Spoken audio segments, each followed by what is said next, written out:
As some of you know, I love to make stuff. I love to play with my craft stuff.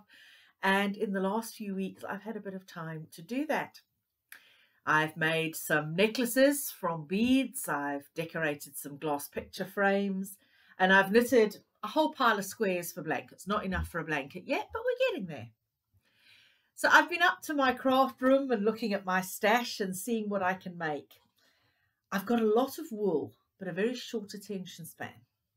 So these squares are ideal for me that I can do something completed in a very short space of time. So I've looked at all these bright colours and I've been enjoying knitting with them.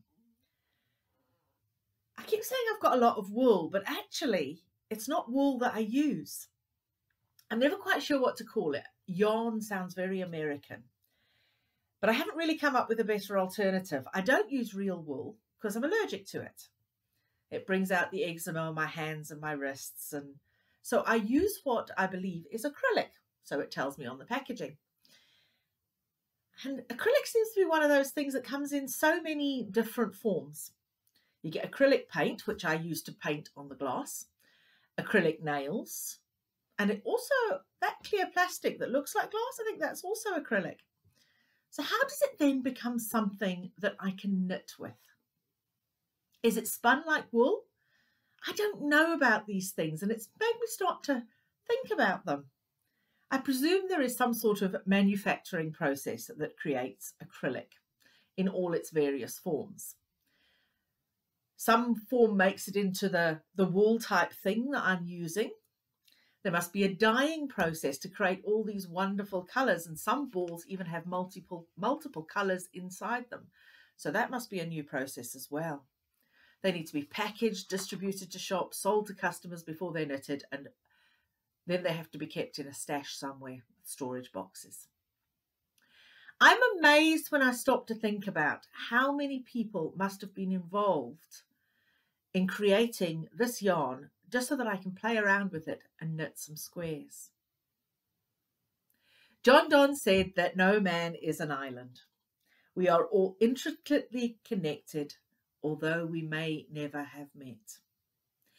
And I think in this isolation, we're all so much more aware of our connection with each other, the people we know and the people we don't know who are allowing us to live our lives safely and reasonably comfortably. We're forced to think to some extent of the different people who are involved to do something. Which of them are key workers? To keep the hospitals going, there are hundreds of different jobs that need to be done. As well as doctors and nurses, there are lab technicians and medical technologists and microbiologists and virologists and cytologists and toxicologists and phlebotomists and caterers and cleaners and administrators and accountants and managers, and that will just be the tip of the iceberg. To get food on our table, people like farmers and food processors and bakers and butchers and fruit pickers and dairy workers and shelf stackers and warehouse workers and cashiers and trolley cleaners and attendants and delivery drivers and computer technicians all have to do their jobs. And so many people who are designated as key workers are doing their jobs to allow others to stay safe.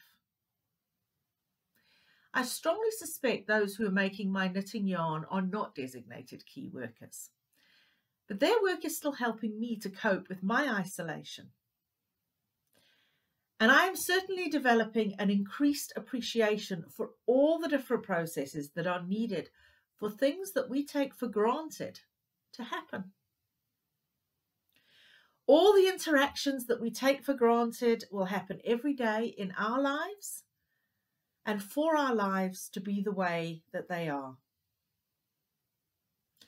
I hope that we will be able to interact in person in the not too distant future. But in the meantime, I'd just like to let you know that I am very grateful for all my interactions with you by phone, by email, online, the people I've bumped into at a social distance outside. It's been really good to meet people, talk to people, realize how much people mean to each other, to us, the people we can stay in contact with.